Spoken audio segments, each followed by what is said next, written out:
मेरा नाम अब्दुल अजीज़। मैं आज इजराइल हमास लड़ाई के बारे में ब्रेकिंग न्यूज़ देने जा रहा हूँ।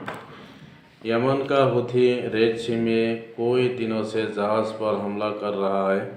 हुथी का ये हमला इजराइल को सपोर्ट करने वाला कोई देशों पर भारी पड़ रहा है। यमन का हुथी ने लाल सागर से इजराइल जाने वाला जहाज़ पर हमला कर रहा है और यमन का हुथी लाल सागर में एक ब्रिटिश ऑयल टैंकर जो टैंकर इजराइल जाने वाला है वो टैंकर पर हमला करके राख कर दिया है। सीरिया में ईरानी कमांडर को मारने के बाद ईरान भी इजराइल के खिलाफ जंग छोड़ दिया। पूरा ईरान इजराइल के खिलाफ हो गया है। इजराइल पर हमला करने का तैयारी में है ईरान। ईरानी कमांडर को मारने के बाद इजराइल का परेशान और भी बढ़ रहा है। हिजबुल्लाह दावा कर रहा है जब तक इजराइल होश में नहीं आएगा तब तक इजराइल पर हमला करते ही रहेगा। ईरान का प्रेसिडेंट इब्राहिम राइजी बोला, ईरानी कमांडर को मारना इजराइल को भारी कीमत चुकाना पड़ेगा। वक्त आने से उसी समय में इसका जवाब दिया जाएगा। ईरान बहुत गुस्से में है क्योंकि IRGC का ब्रिगेडियर जनरल को इजराइल ने सीरिया में हवाई हमला करके मार दिया।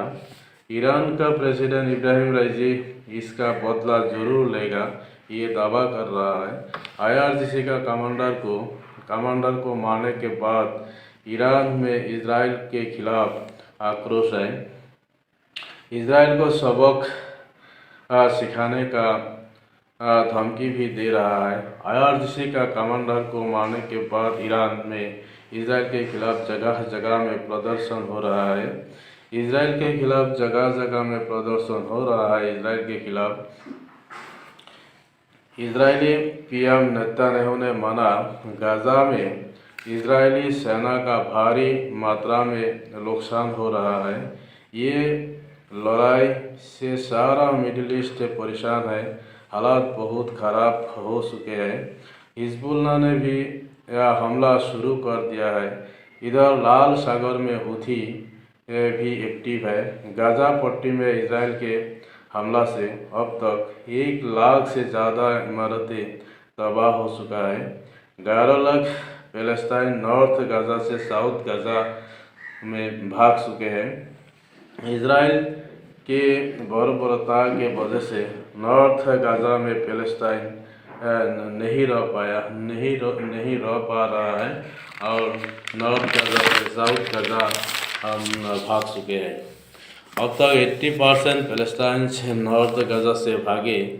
अमेरिका इजराइल को हथियार दे रहा है, इसलिए इजराइल लड़ाई रोकने वाला नहीं है। अमेरिका पूरा की पूरा इजराइल को मदद कर रहा है। इसलिए यमन का Houthi, Hezbollah, Iraq, Syria, Lebanon ऐसा कोई देश अमेरिका के खिलाफ हो चुका है। इजराइल सिर्फ अमेरिका को भरोसा करके लड़ाई में कूद रहा है।